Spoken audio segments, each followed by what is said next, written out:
दंडवत हो।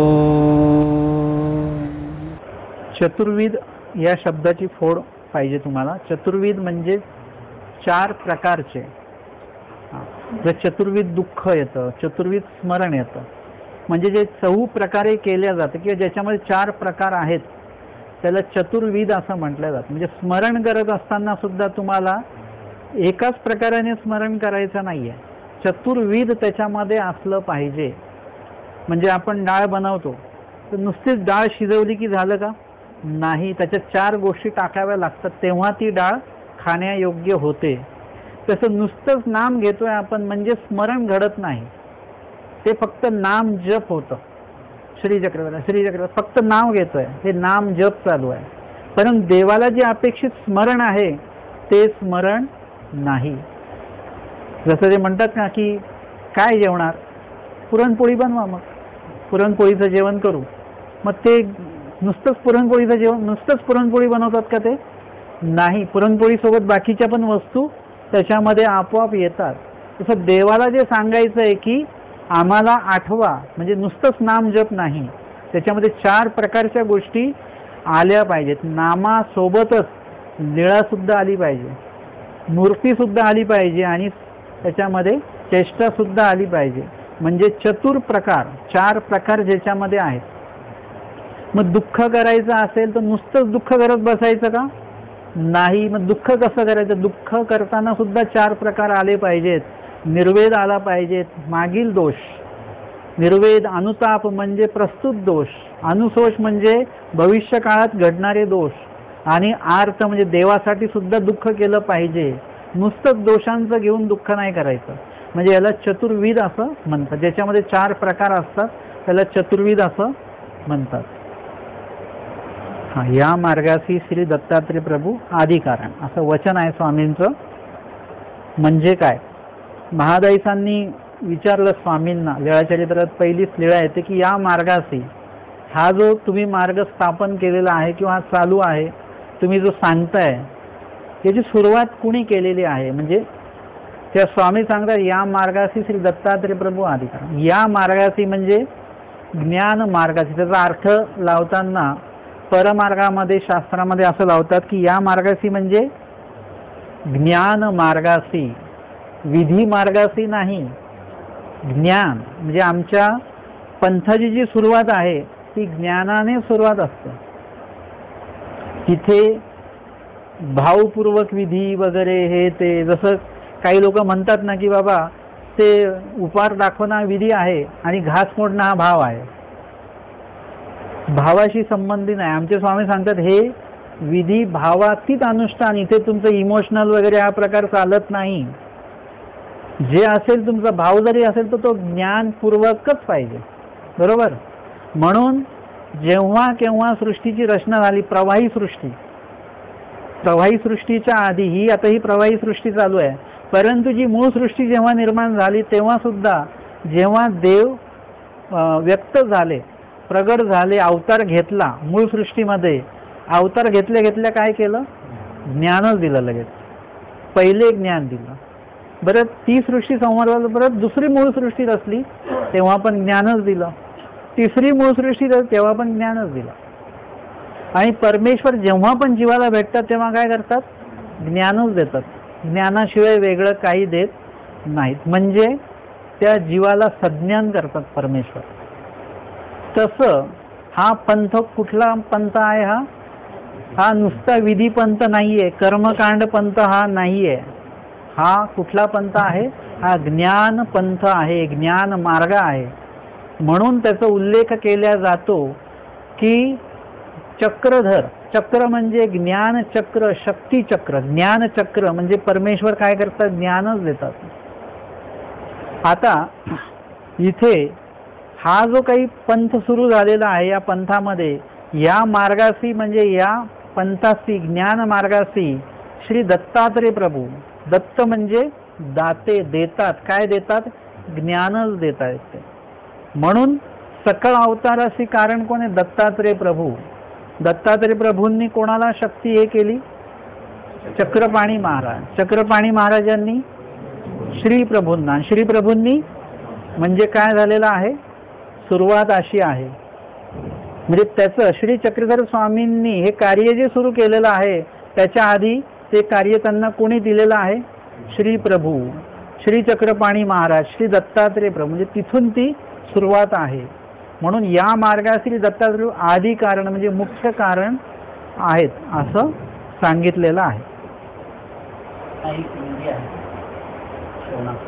हां, सेवना करणे हा विधी आपल्याकडे आत्ता आहे, परंतु सेवना करणे हा विधी स्वामींच्या मोक्ष मार्गामध्ये नाही आहे.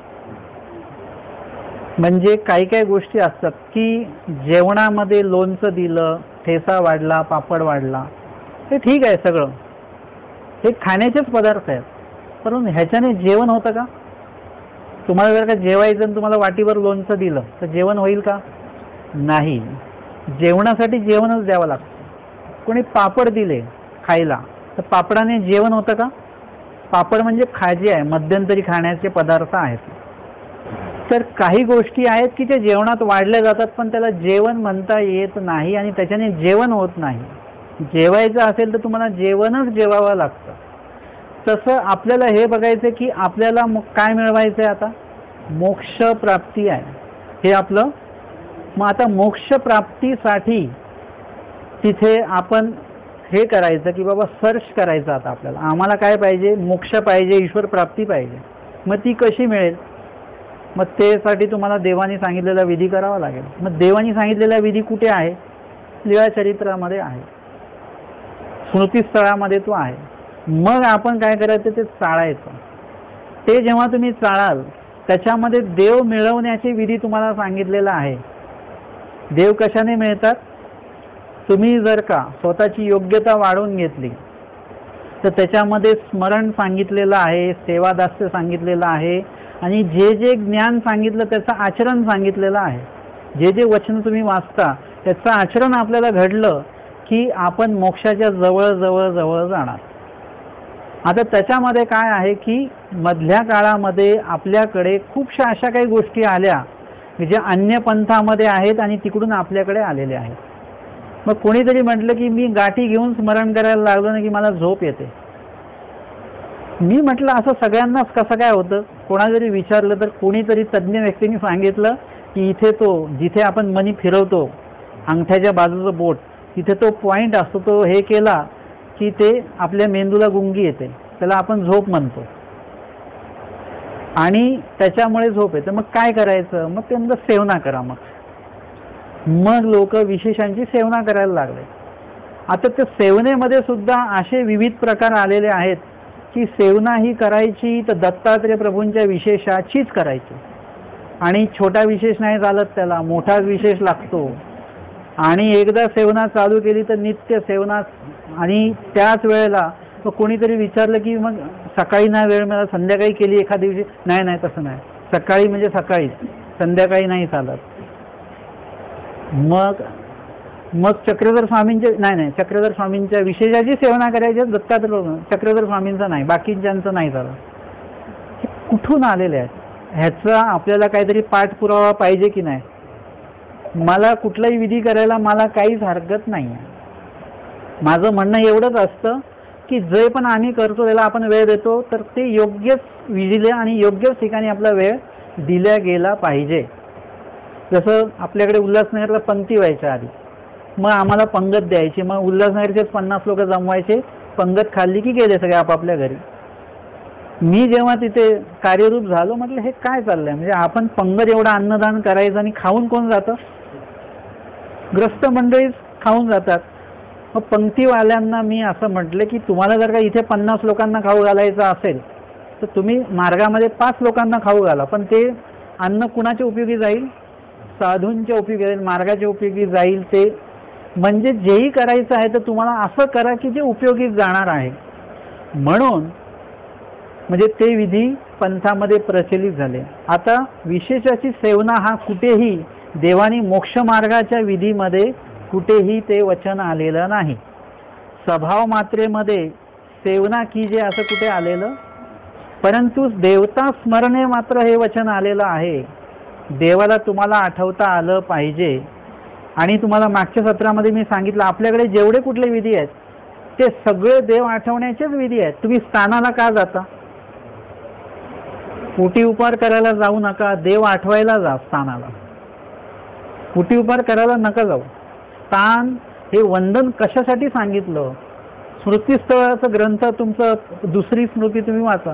तर श्रीप्रभू गेल्यानंतर त्यांनी ज्या बीजे केलं श्रीप्रभूंनी, तेव्हा मग काय केलेलं आहे, आमच्या भट्टोबासांनी समस्त गुरुकुळांना घेऊन काय केलं, गंगातीर वंदन केलं. त्याच्यात ती स्मृती एकदा वाचून काढा. त्याच्यात आलंय का विडा अवसर केला, उटी उपार केला, आलंय का? नाही. जेवढे काही स्थानं त्यांनी वंदन केली त्याच्यात प्रत्येक स्थानाला त्यांनी काय आठवलं, देवच आठवला. देव आठवण्या, स्थान वंदन म्हणजे देव आठवण्याचा विधी आहे. देवानी जेवढे कुठले विधी सांगितले सगळे देव आठवण्याचेच विधी आहेत. तिथून सेवादास्य सांगितलं त्याच्यामध्ये सुद्धा देव आठवता आला पाहिजे. आपण मार्गात का राहायचं असतं की मार्गात राहिल्यानंतर तिकडे मातीकाम असेल तर लगेच आपल्याला लीळा आठवणार. कुठली? डोमेग्रामची. दगड उचलून ठेवायचे, लगेच बटोबासांची लीळा आठवणार. काही मार्गात तुम्हाला काही असं सेवा मिळाली तर त्याच्याने देवच आठवतो आपल्याला. तुम्हाला जर का मार्गामध्ये कढी खायला मिळाली तर त्याचा कढीचा आनंद नाही घ्यायचा, त्या कढीच्या माध्यमातून लीळेचा आनंद घ्यायचा की आमच्या स्वामींना पण कढी वाढल्या जायची. कधी ताक वाढलं आपल्याला तर आपल्याला लगेच आठवलं पाहिजे की आमचे स्वामी दुपारच्या वेळेस काय खायचे, ताक भात आरोगिती. म्हणजे ह्या सगळ्या गोष्टी देव आठवणं. तुम्ही कुठल्याही रस्त्याने या, परंतु तुम्हाला कुठे पोचायचं आहे, देवाकडे पोचायचं आहे. तसं तुम्ही कुठलाही विधी करा, तुम्हाला त्याच्यातनं देवच आठवला पाहिजे. हे देखिले तैसे आठविजे. म्हणून आपल्याला प्रत्येक गोष्ट आपल्या जीवनातली देवाशी जोडता आली पाहिजे. तर अशा पद्धतीने परमेश्वर आठवणं हा एक महत्त्वाचा भाग आहे. पुढच्या काळामध्ये काय झालं की लोक सहेतुक कार्य करायला लागले. मग सेवना केल्याने तुमचं हे काम होईल. मग लोक फक्त काय करतात, विशेष दाबतात. काही लोक खूप आरामात ते विशेषाची सेवना करतात की अक्षरशः देवाचंच श्रीचरण किंवा देवाचंच आपण अवयव हे करतोय असं. एक मी बघितलं की ते देवा असं थाप म्हणजे हात ते असं करत होते, म्हटलं अरे असं. तर मुळामध्ये विशेष हे कशासाठी दिलेले आहेत याचाच पहिले अभ्यास झाला पाहिजे आपला.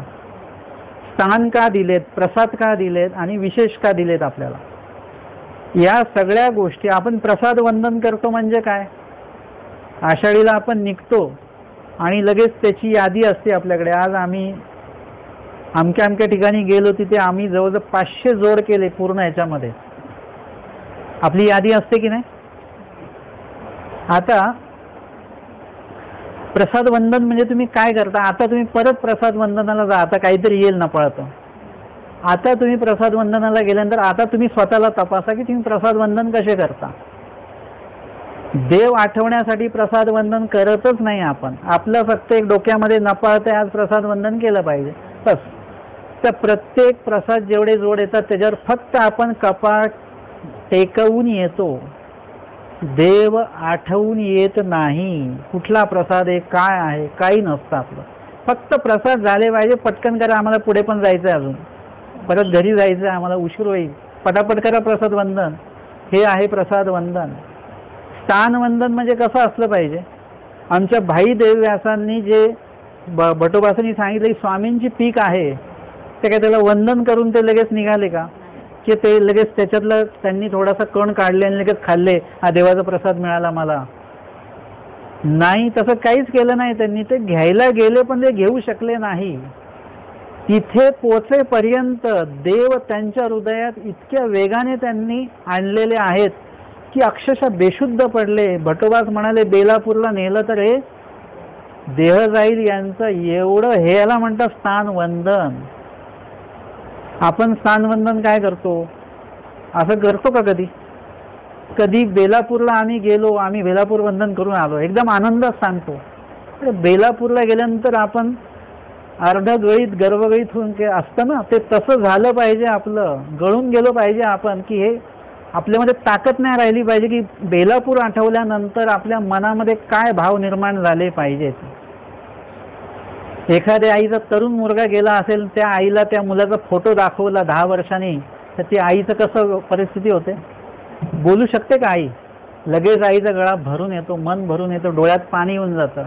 तसं बेलापूर वंदन म्हणजे काय? गेल्यानंतर पटापट स्थानवंदन करा. आम्ही उटीला पोहोचलो ह्याचा एक आनंद, आरतीला पोहोचलो ह्याचा एक आनंद असतो. की उटी उपार केलं, मोठ्याने 4-5 आरत्या म्हटल्या की झालं, जेवलं बिवलं की निघालो आपण. बेलापूर वंदन कुठे झालं आपलं? बेलापूर वंदन केलं पाहिजे. आमच्या महादाईचा शेवटपर्यंत बेलापूर आठवतं, ते मरेपर्यंत. हे आहे बेलापूर वंदन. तेव्हा महादाईचा बेलापूरला नव्हत्या. कुठे होत्या? नवगावला होता, पांचाळेश्वरला जाताना लागतं. परंतु ते नवगावला जरी होते तरी तिथे त्यांचं बेलापूर वंदन सुरू होतं. याला म्हणतात बेलापूर वंदन. तुम्ही बेलापूरला गेलात पण बेलापूरचा स्पर्श नाही झाला, आपल्याला काही उद्भवलंच नाही डोक्यामध्ये. एखाद्याला तुम्ही चांगला आपूस आंबा, ओरिजिनल बरं का, तो आपूस आंब्याचा रस दिला चांगला, तो माणूस एक घास खाल्ल्यानंतर विचारेल आंबा कुठून आणला, खूप छान सुंदर आंबा. पण त्याची 2 वाट्या आंब्याचा रस खाल्ल्यानंतर तुम्हाला विचारलं सुद्धा नाही कुठला आंबा आहे वगैरे, तो रसिक आहे का तो माणूस? त्याला विचारलं कसा, छान आहे, ठीक आहे, बस. सांगा तुम्हाला समाधान वाटतं का? तुम्ही एवढं धडपडून मी आपूस आंबा आणला महाग, त्या माणसाला काहीच नाही, म्हणजे चवधव काहीच नाही आहे. तसं तुम्ही जेव्हा बेलापूरला जाता तेव्हा तुम्हाला बेलापूर संचरलं पाहिजे. जे भाईदेव व्यासांचं झालं ते कुठेतरी आपल्यामध्ये थोडंसं तिकडे वादळ आलं, आपल्याकडे थोडासा वारा तरी आला पाहिजे ना त्याचा. ह्याला म्हणतात स्थान वंदन. एखादा विशेष घेऊन आपण सेवना करत बसतो, आपला विशेष जर का हातामध्ये आला तर आपल्याला असं देव समोर आले पाहिजेत, नुसतं देव आठवले पाहिजेत. विशेष सुद्धा त्याच्यासाठीच आहेत. एथीच्या संबंधा गेले तेथुले ओटे गोटे का वंदन करायचे? ते फक्त त्याच्यासाठीच की हा डोमेग्रामचा विशेष आहे. तर डोमेग्राम आलं डोळ्यासमोर तुमच्या, आलं का? बेलापूर आलं डोळ्यासमोर, पैठण आलं. ज्या ज्या विशेषाचा आपण हे करू की हा डोमेग्रामचा विशेष आहे, लगेच डोमेग्राम आलं पाहिजे, याच्यासाठी ते विशेष आहे. विशेष सेवना करण्यासाठी नाही आहेत. स्पष्ट सांगायचं तर विशेष कशासाठी आहे? जे स्थान तुम्ही आठवलं इथे बसल्यानंतर, मी मागेही सांगितलं ना की काही लोक खडकुलीला जाऊ नाही शकले तर रडत बसले, खडकुली नाही झाली, खडकुली आता पाऊस पडला. तर काही खडकुलीला जायची गरज नाही आहे. खडकुलीला जाऊन लोक काय करतायत? फक्त डोकं टेकून येत आहेत, विडा वाहतायत, गंध लावतायत वगैरे वगैरे सगळं काय. परंतु तुम्हाला खडकुली घरी बसल्या आठवता आली पाहिजे. एकदा घरी तुम्ही खडकुली आठवलीत ना, मग खडकुली वंदन करायला जा आता. मग तुमच्या डोळ्यापुढे सगळं येणार, नंतर येणार.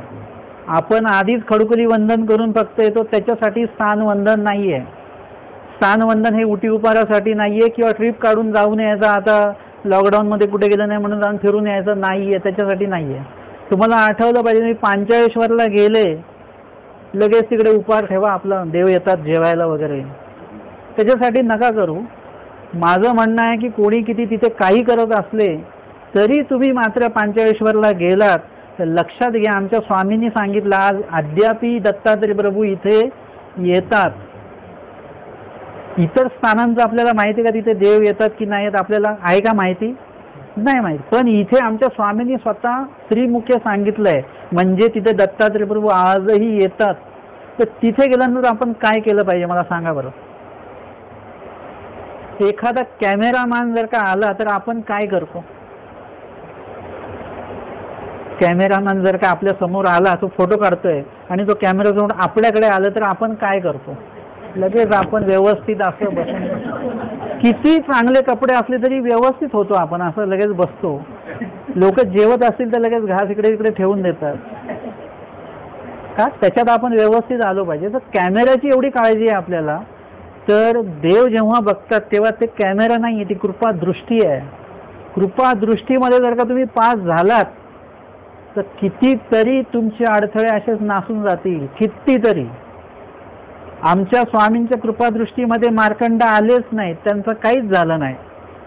पण नुसत्या शांताबाईचा आल्यान एकदम अशा काय 5-10 मिनिटं बसले असतील अर्धा तास बसले आणि त्यांचं लगेच शांत झालं, लगेच कृपादृष्टीचं कार्य लगेच सुरू झालं.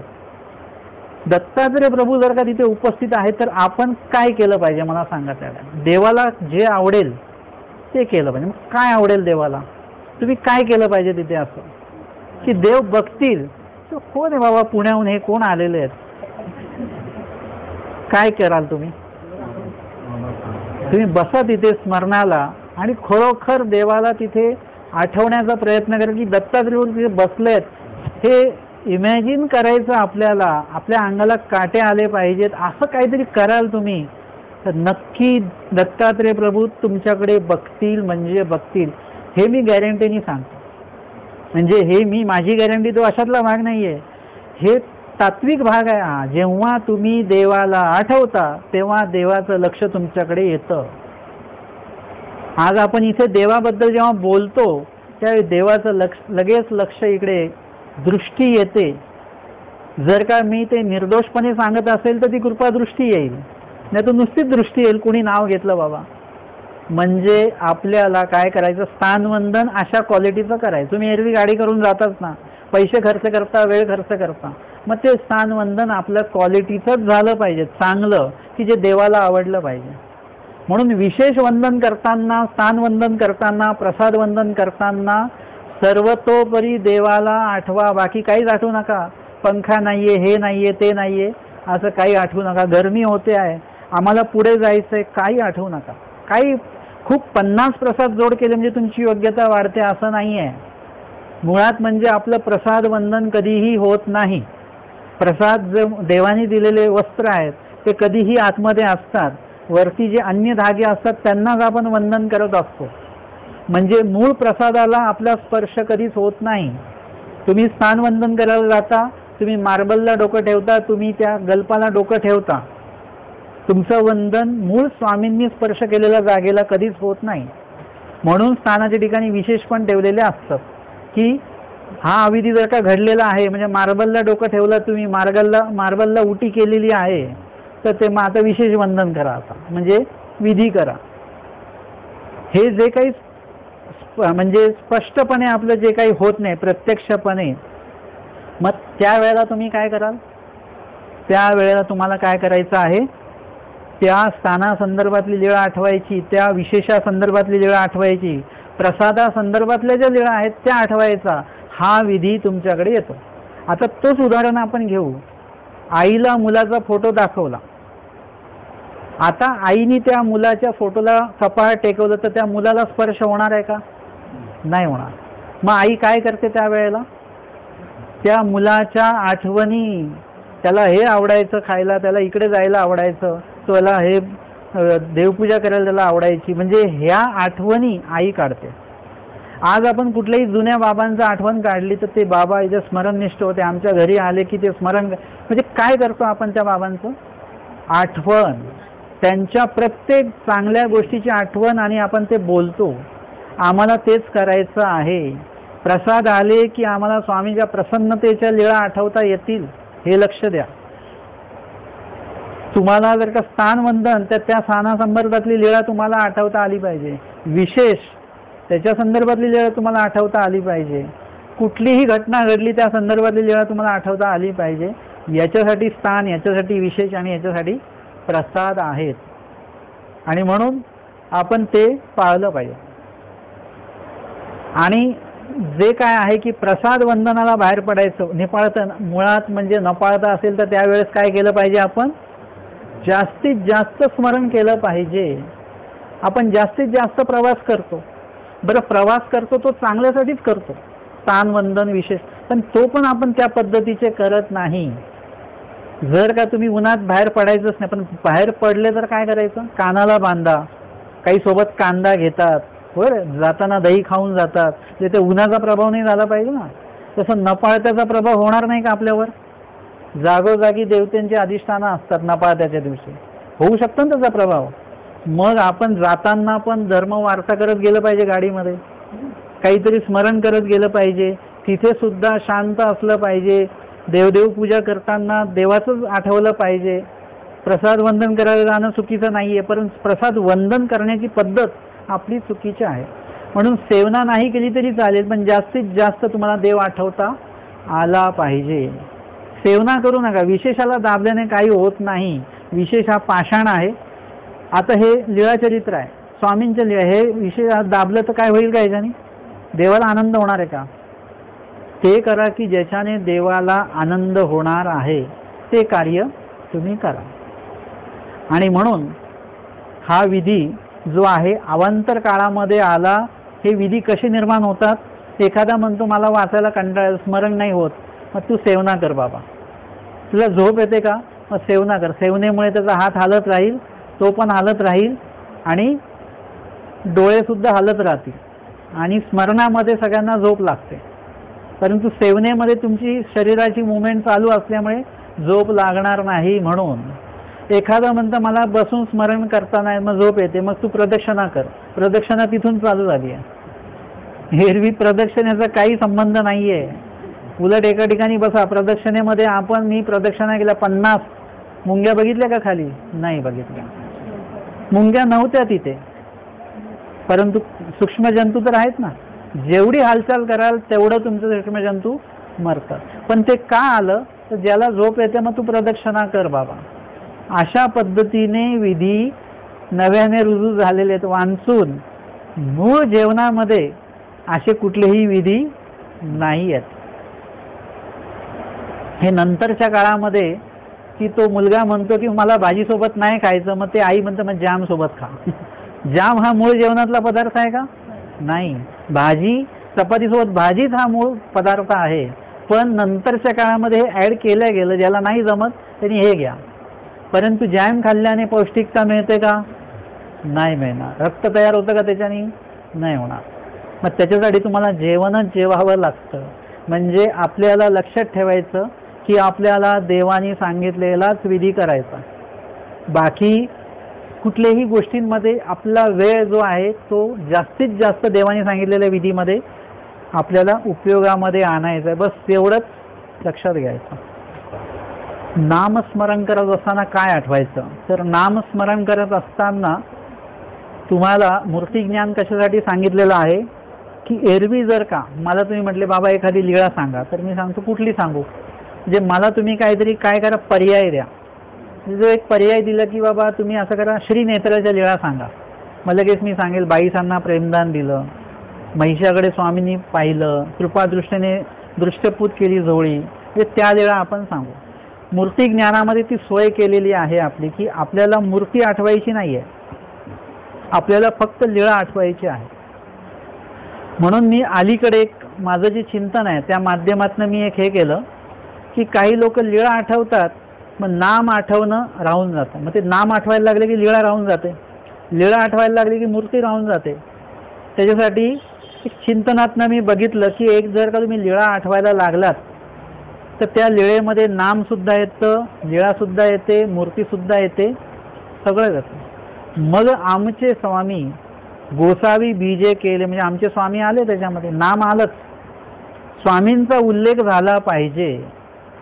माझे स्वामी जगन्नाथा, बाईसांचे बाबा, म्हणजे स्वामींचंच नाव आहे. ते सगळे स्वामींना उद्देशूनच सगळं बोललं जात आहे.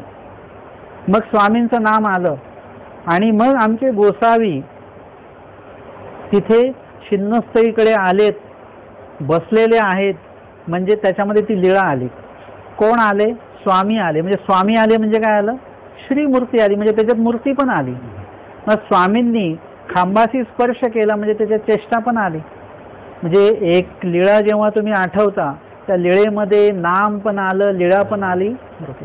म्हणजे तुम्हाला काय करायचं, जेव्हा तुम्ही बसता स्मरणाला तेव्हा तुम्हाला गाठी घेऊन नाही बसले तरी चालेल, सरळ बसा आणि एक लीळा घ्या छानपैकी. रोज एक नवीन लीळा घ्या आणि त्या लीळेमध्ये देव आठवा तुम्ही. आमचे स्वामी म्हणतात की आज आम्हाला भिक्षांनाच आरोहण करायचं आहे, हे लीळा तुम्ही सुरुवात केली आठवायला. बाईसा म्हणतात नाही, आज देव जे आहेत भिक्षांना आरोहण करतील, तर भिक्षेमध्ये काय येईल, कसं येईल. बाईसा महादाईसांना सांगतात स्वामींपुरतं आपलं थोडंसं भात लावून द्या, इकडे स्वामींचा आसन विराजित झाले स्वामी, बाईसा तिकडून भात घेऊन येतात वगैरे. ही लीळा तुम्ही आठवतायत.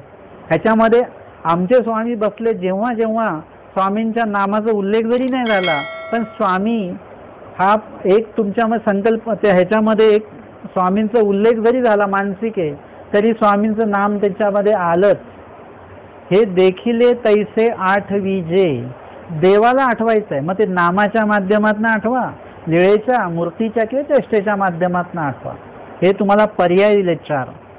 मग तुम्ही लीळेच्या माध्यमातून जेव्हा आठवता त्याच्यात मूर्ती पण आलीच, गोसावी अवलोकिले आले, नेत्र आले त्याच्यामध्ये.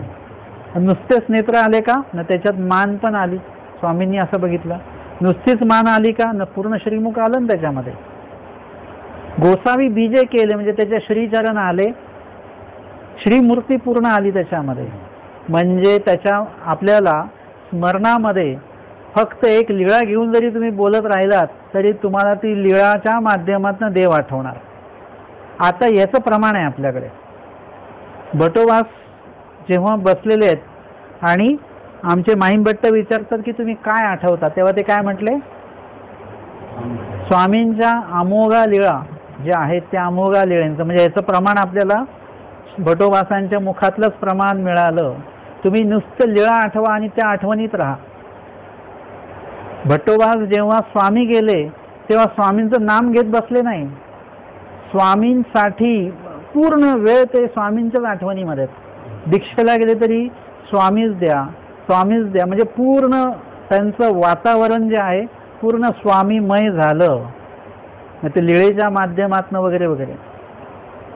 तसं स्मरणाच्या काळामध्ये तुम्ही नुसती एक लीळा जरी घेतली तर तुम्हाला देव एवढे आठवायला लागतील एकदम जास्ती प्रमाणामध्ये. आणि मध्ये मध्ये तुम्ही बोलू शकता. नामाची मागे विषय झालेला आहे आपला की नामाच्या संदर्भामध्ये स्मरण करताना नामाची क्वांटिटी नसली पाहिजे की एवढ्या वेळा 108 गाठी स्मरण केलं पाहिजे. मुळात म्हणजे 108 मण्यांची गाठी मानभाव पंथाची नाही आहे बरं का. कोणीतरी आलं बाबा एक मणी तुटला मग 107च झाले, मग ते स्मरण लेखी नाही लागणार. कोण कोण हे कोण निर्माण करतं मला काय समजत नाही बाबा. कुठून येतं हे सगळं काय. असं काही नाहीये. तुम्हाला ही गाठी जी आहे ना ही मानवा पंथाचे कारखाने नाही आहेत गाठीचे. हे तिकडून येतात. उत्तर प्रदेशामध्ये गाठ्यांचे कारखाने आहेत. ते अन्य लोकांचं 108 मण्यांच्या गाठ्या ते घालतात. त्यांचे 108 तीर्थ आहेत आणि आपले किती आहेत. म्हणजे आपण किती मनांची घातली पाहिजे बघा. कमीत कमी तसं तरी फॉलो करू आपण. तर मुळात म्हणजे गाठीच्या ह्याच्यामध्ये आता काही लोकांकडे मनगठीच असते, म्हणजे ती वापरायला सोपी आणि सगळ्या गोष्टी नको. आता तुम्ही मनगटीनी किंवा गाठीनी स्मरण करत असाल तो एक भाग तुमचा ठेवा, पण इतर वेळेला तुमचं जे काही हे आहे, गाडी चालवतायत, प्रवास करतायत, चालताय, कुठे भाजी घ्यायला गेले, तिथे तिथे तुम्हाला लीळा आठवता आली पाहिजे. जे जे गोष्टी दिसतील त्याच्यानी लीळाच आठवता आली पाहिजे. जसं मगाशी सांगितलं ताक भात, मग आपल्या ताक भाताच्या कुठल्या कुठल्या लीळा आहेत.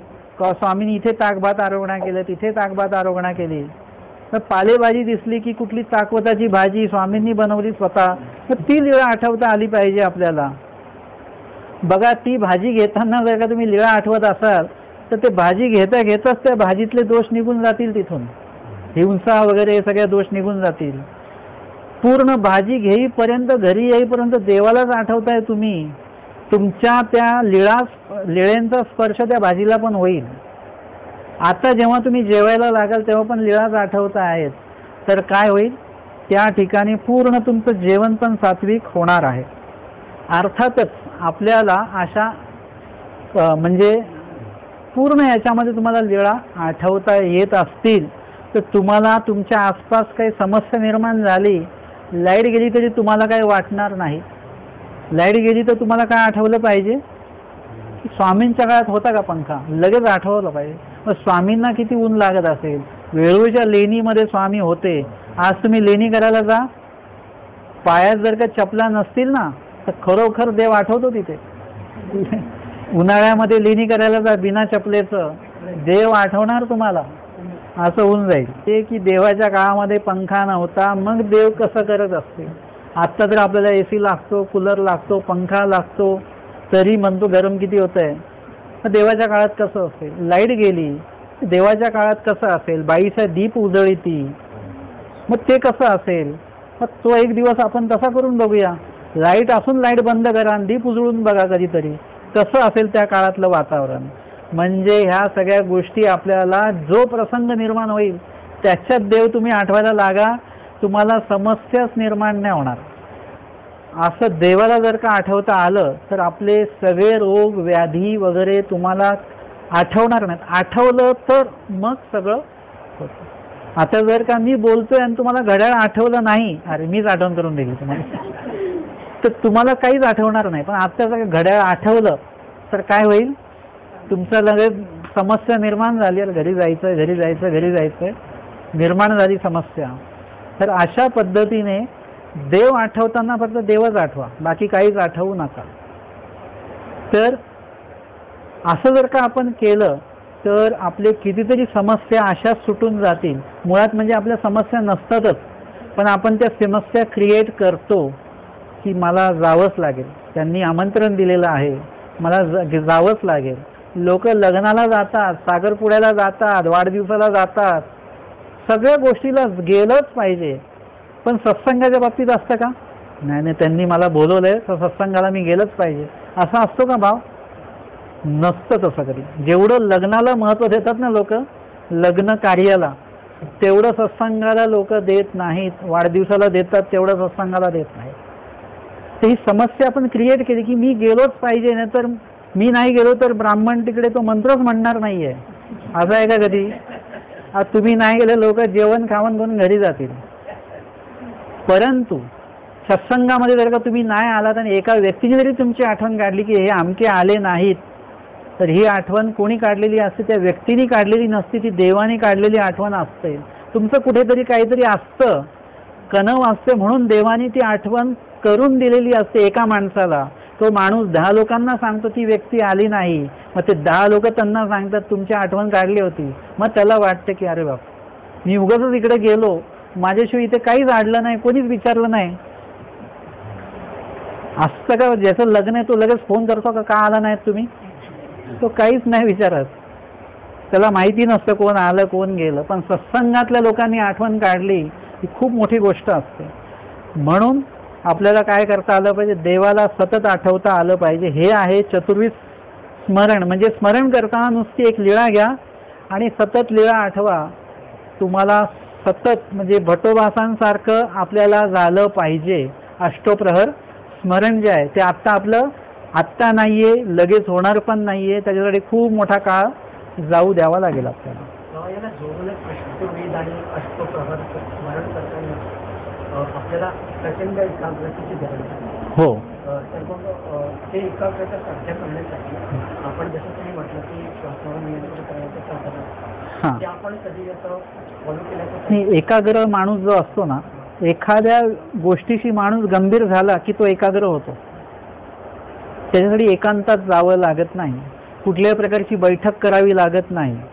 म्हणजे तुम्हाला मी आत्ताच्या पद्धतीत ध्यान लावायचं असेल तर तुम्हाला काय करावं लागेल? एका ठिकाणी बसावं लागेल. मग ते हात असे ठेवावे लागतील, मांडी घालून बसायचं, ताट बसायचं, श्वासावर नियंत्रण ठेवायचं. आता जेव्हा तुम्ही श्वासावर नियंत्रण ठेवताय तेव्हा तुम्ही तुमचं लक्ष कोणाकडे आहे? श्वासाकडे. मग नामाकडे येईल का? ते नाही येणार. एकाग्र माणूस कधी होतो? जेव्हा तो त्या विषयाशी गंभीर झाला की तो एकाग्र होतो. मी एकाग्र होणारे लोक बघितलेले आहेत. लहान मुलं कार्टून बघताना एकाग्र होतात, त्यांना आवाज द्या, त्यांचं लक्षच नसतं. मग त्याला अरे भाऊ हां काय किती आवाज दिले तुला? तो एकाग्र झालेला आहे. दुसरा व्यक्ती एकाग्र होतो तो कोण माहिती आहे का? ज्याने कर्ज घेतलेलं आहे पैशाचं आणि तो कर्ज घेणारा उद्या येणार आहे, तो माणूस एकाग्र असतो. तो कुठेही बसला तरी तो त्या ह्याच्यामध्ये असतो. त्याला कुठलाही पदार्थ गोड लागत नाही, कुठला पंखा गेला का लाईट आली, गोड खाल्लं का कडू खाल्लं त्याला काही समजत नाही. का? तो शून्यात बघत असतो की उद्या कसं करायचं, पैसे कुठून आणायचे. हा एकाग्र झालेला आहे. त्यांनी त्या कर्जाला महत्त्व दिलं, तो एकाग्र झाला त्या कर्जामध्ये. लहान मुलाने खेळाला महत्त्व दिलं, एकाग्र झाला. इतका एकाग्र झाला की त्याला हातापायाला कुठे कुठे जखमा झाला खेळताना त्याला माहितीच नाही आहे. त्या एकाग्रतेनं जेव्हा तो बाहेर येतो तेव्हा हातपाय धुताना त्याला कळतं इथे लागलं इथे लागलं. लागलं तेव्हा का नाही कळलं? कारण की तो खेळामध्ये एकाग्र झालेला आहे. म्हणून तुम्ही त्या गोष्टीशी गंभीर झालात की तुम्ही एकाग्र झालात. मग तुम्ही चालताना सुद्धा देवच आठवणार, तुम्हाला दुसरं काहीच आठवणार नाही. याला म्हणतात एकाग्र होणे. एकाग्र होण्यासाठी शरीराला तुम्हाला स्थिर करावं लागत नाही. एकाग्र होण्यासाठी मनाला तुम्हाला स्थिर करावं लागतं. म्हणजे हा त्याच्यातला मूळ मुद्दा आहे. एकदा तुमचं मन एकदा स्थिर झालं की मग बाकीच्या गोष्टी, ज्या मुलांनी अभ्यासच केला नाहीये आणि आज पेपर आहे इंग्लिशचा, मग त्याच्याशी कोण काय काय बोलतं त्याला काहीच ऐकू येत नसतं बरं का. तर कोण काय बोलतंय कोण काय बोलतंय त्याला काहीच ऐकू येत. त्याच्या डोक्यात हेच असतं की आज मी अभ्यास केला नाही, काय लिहू काय लिहू काय लिहू. हा एकाग्रामध्ये तो गेलेला आहे. म्हणून सुरुवातीला तुम्हाला शरीर असं एकाग्र ठेवायचं असेल तर ठेवू शकता, परंतु एकाग्र होण्यासाठी एकदम ताडबीड बसलात की तुमचं पूर्ण लक्ष त्याच्याकडेच असतं. म्हणून नॉर्मल बसा, नॉर्मल बसा आणि देवाला आठवा. आठवत आठवत तुम्ही त्याच्यामध्ये एकाग्र आपोआप व्हाल. आणि एकाग्र होण्यासाठी तुम्हाला खूप कालावधी द्यावा लागतो. जसं मला तो एक प्रश्न असतो की बाबा महिला वर्ग चपाती बनवताना त्याची त्रिकोणी घडी करतात, बरोबर आहे. त्रिकोणी घडी करतून मग त्याला लाटताना परत गोल करतात. गोलला त्रिकोणी करतात, त्रिकोणीला परत लाटून गोल करतात. हे कसं काय घडतं? सामान्य व्यक्तीने जर काही करू म्हटलं तर जमेल का त्याला? जी महिला करते तिलाही जमत नव्हतं, पण ती काय झालं, खूप तपश्चर्या केली. सासरी जाण्याच्या आधी तिने ते शिकून घेतलं गोल करायचं. ही एकाग्रता आहे. तर तुम्हाला काय करावं लागेल, एक चपाती त्रिकोणीची गोल करायला जेवढा वेळ द्यावा लागतो एवढा, तर प्रत्येक गोष्टीसाठी तुम्हाला एक वेळ द्यावा लागतो. तसं तुम्हाला हळूहळू हळू एकाग्रता साधेल.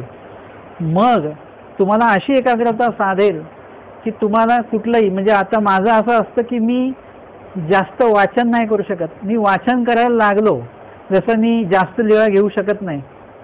मी एक लिळा घेतली की मी त्या एका लिळ्यामध्ये एवढा एकाग्र होत राहतो की त्या लिळेतनं अजून काय मिळतं पुढची लिळा घेत नाही, म्हणजे घेतल्याच जात नाही.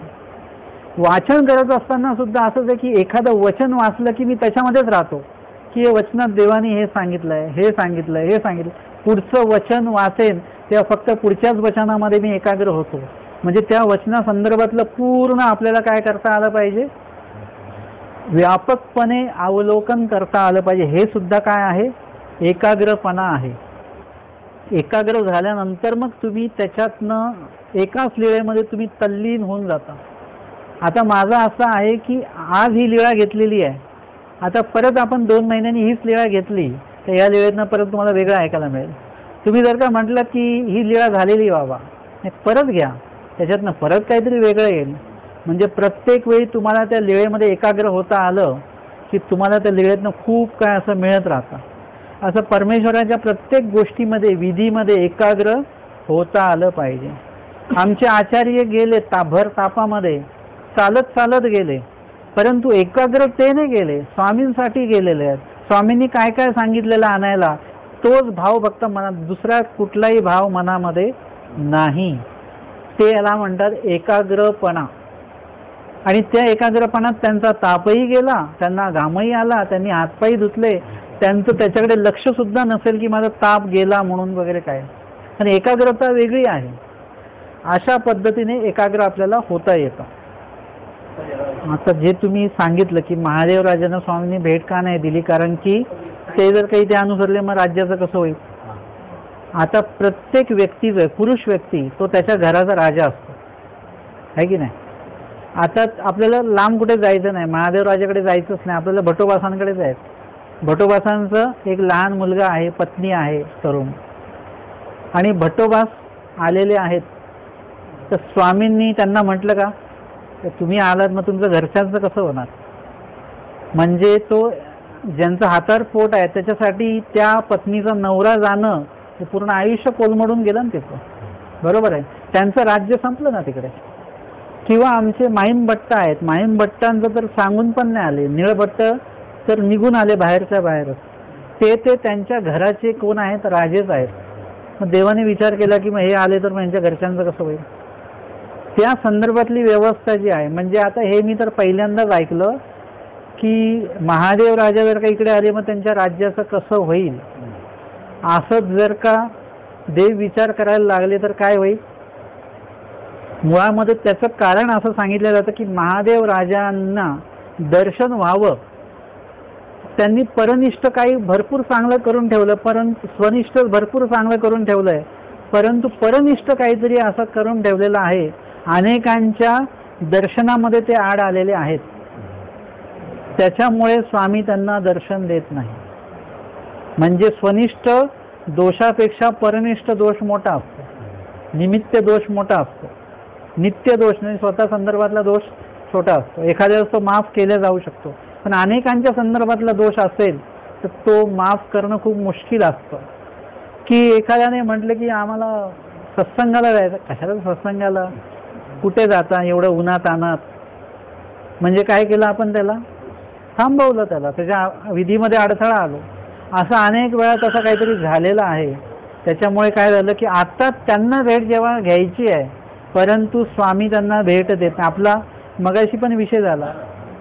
तर हे दोष मध्ये येतात आणि हे दोष मध्ये आले की मग ते राज्य त्यागणारा माणूस जरी असेल तरी देव त्याला भेट देत नाहीत.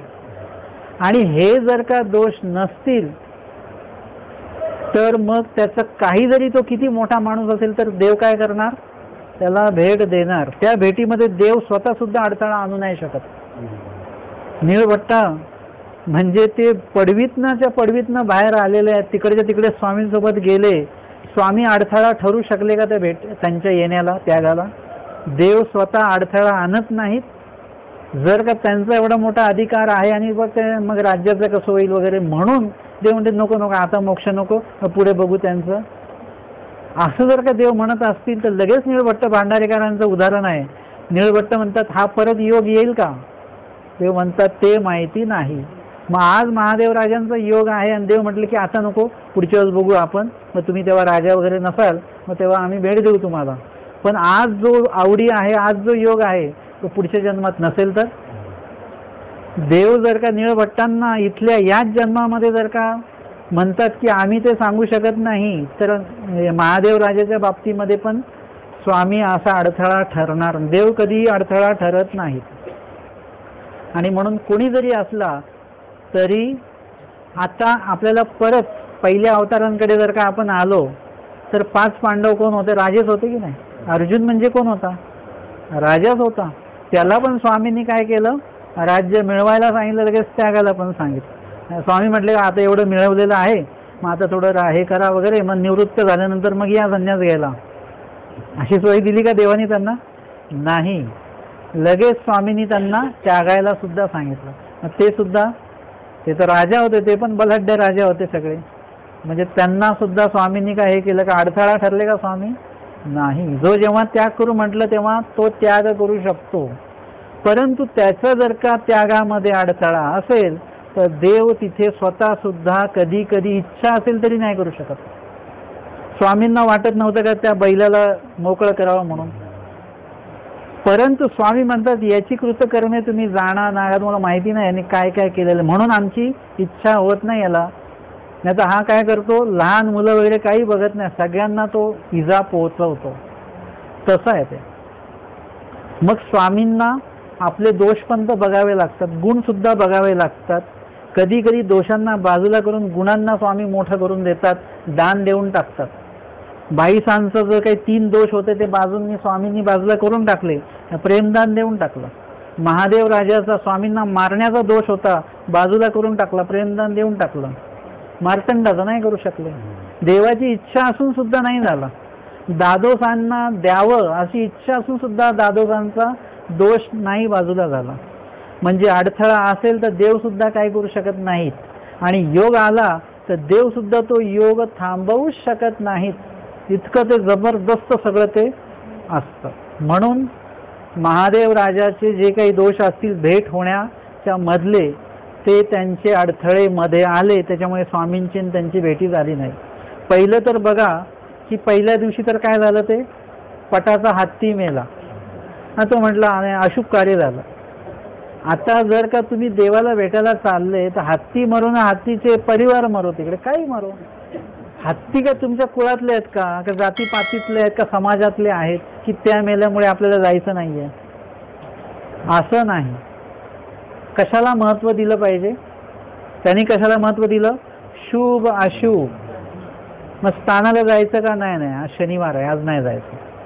आपण देवधर्म करताना पण शुभ अशुभ जर का बघत बसलो तर देव आपल्याला होणार नाही.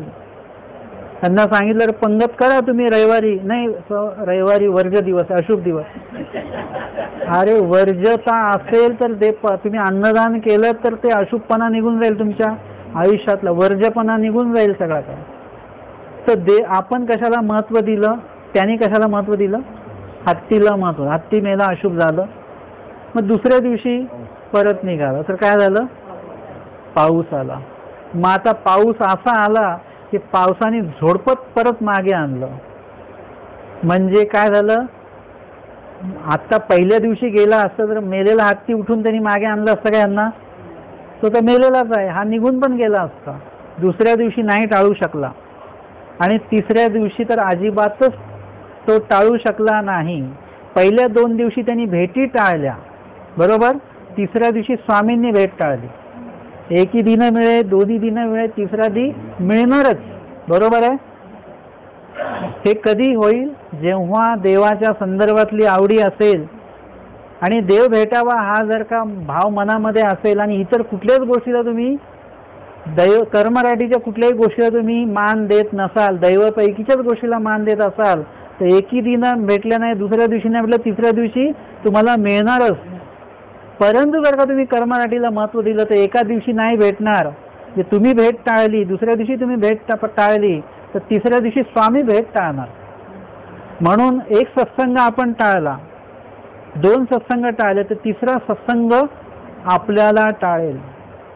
तुम्ही जर का म्हटले डोमेग्रामला आता नाही जायचं, बघू नंतर कधीतरी, वेळ आहे सगळं आहे, मग का नाही यायचं? नाही आता काय मन नाहीये वगैरे. मग पुढच्या वेळेस असं होईल की सगळं तुमची इच्छा असेल पण तुम्हाला जाण्याचा योगच नाही. तुम्ही पैसे घेऊन बसलेले आहेत, कोणी जात असेल तर सांगा मला घेऊन जा, मला घेऊन जा, पण तुम्हाला योगच येणार. लोक जातील, तुमच्या बाजूनी लोक जातील, पण तुम्हाला कोणी, म्हणजे तुम्ही जर का टाळलं तर काय होईल? पुढे देव आपल्याला टाळतात. आता याचं प्रमाण कुठे येतं? विशेष ज्ञानाच्या पांटीला येतं की आपण देवाचे विधी अवहेरले तर पुढे काय होतं? आता मोक्ष मिळणार आहे. विशेष ज्ञानात परत ज्ञान नाहीये, आत्ता मोक्ष मिळणार आहे. आणि स्वामी काय करतात? अवहेरण्याचं दुःख देतात, कृपास्पदीचं. देव बघत नाहीत त्याच्याकडे, विशेष ज्ञानियांकडे देव बघत नाहीत. किती दुःख असेल त्यांना त्या काळामध्ये. हे कशामुळे होतं? की या काळामध्ये जे काही अवहेर आपण केलेला आहे तो दोष जीव स्वरूपामध्ये असतो, तो दोष परमेश्वर तिथे पुसून टाकतात. आणि म्हणून महादेव राजांनी असे काही अवहेरणं केलेली आहेत. त्याच्यामुळे काय झालेलं आहे की आत्ता परमेश्वर, आता मागे तर केलेलंच आहे पण आत्ता पहिल्या 2 दिवशी पण त्याने अवहेरण केलं ना देवाचं. तरी दुसऱ्याच गोष्टीला महत्व दिलं आणि तो आला नाही. असं नव्हतं केलं पाहिजे. हे जर का निळभट्टांनी केलं असतं तर जीवनाला महत्व दिलं असं, मला मग जगवा, पण त्यांना परत तो योग आला असता का? नसता आला. म्हणजे कशाला महत्व द्यायचं हे पहिलेच लक्षात आलं पाहिजे आपल्या. ते महत्व द्या, बरोबर मग परमेश्वर योग घडवून देतात.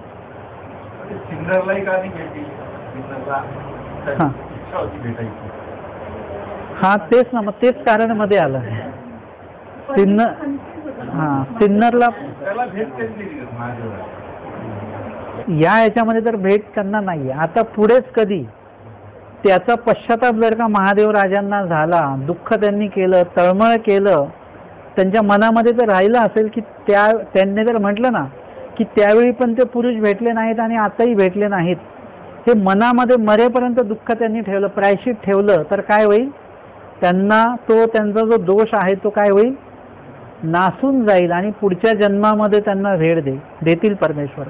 फक्त भेट देण्याचाच प्रश्न आहे. वांचून पूर्ण तयारीमध्ये आहेत ते. तर निळभट्ट पूर्ण तयार होते, फक्त काय बाकी होतं? एक भेट. आता आपण असा विचार करू की आत्ता म्हणजे ते वेगळे आहेत, महादेव राजाच निळभट्ट म्हणून जन्माला आलेत असं नाहीये बरं का. मी फक्त उदाहरण देतोय तुम्हाला. महादेव राजा जे आहेत, महादेव राजासारखे व्यक्ती जे पूर्ण तयार आहेत, ते फक्त निळभट्ट भांडारेकरांच्या सारखं जन्माला आले. आता काय बाकी आहे? फक्त भेट देणं बाकी. एकदा भेट दिली तर काय होईल? लगेच तर त्यांच्यासोबत त्यांनी ते राज्य त्यागलं असतं. इथे यांनी काय केलेलं आहे? पूर्ण प्रपंच त्यागल्या लगेच निघून गेलेले. आता हे तुम्ही सांभाळा. हे आतापर्यंत मी सांभाळत होतो राज्य, निळभट्ट म्हणतात, आता हे तुम्ही सांभाळा. पत्नीकडे सोपवून दिलं, निघाले. होऊ शकतं ना, एखादी पत्नी असते ती पण राणी होऊ शकते ना, ती सगळा राज्यकारभार सांभाळू शकते. म्हणजे हे असं चालतं की महादेव राजा पुढे असंच काहीतरी कुठेतरी जन्मतील आणि त्यानंतर आपल्याला जर का लीळाचरित्रामध्ये भट्टोबास आहेत त्यांना 6 भेटी घ्याव्या लागल्या. एवढ्यानंतर त्यांनी त्याग केला. माहीम भट्ट आहेत, त्यांनी सुद्धा लगेच त्याग नाही केला. विचार करत करत म्हणजे तेवढ्यात त्यांच्या त्यागाला वेळ गेला. निळभट्टांच्या त्यागाला वेळ गेला का? कळलं लगेच त्याग. तसं म्हणजे पुढे मागे जेव्हा महादेव राजा कुठे जन्मतील त्या पूर्ण तयारी. फक्त आता एक भेट दिली की लगेच ते काय होणार आहे? लगेच त्याग करतील. तो त्याग आपल्याला तिथे बघायला मिळणार. अशा पद्धतीने त्यांच्या भविष्य काळातला जो काही जन्म होईल त्यांचा, त्याच्यामध्ये ते पूर्ण तयारीत आहेत आणि परत त्याग करून परमेश्वराला लगेच अनुसरतील. दंडवत हो.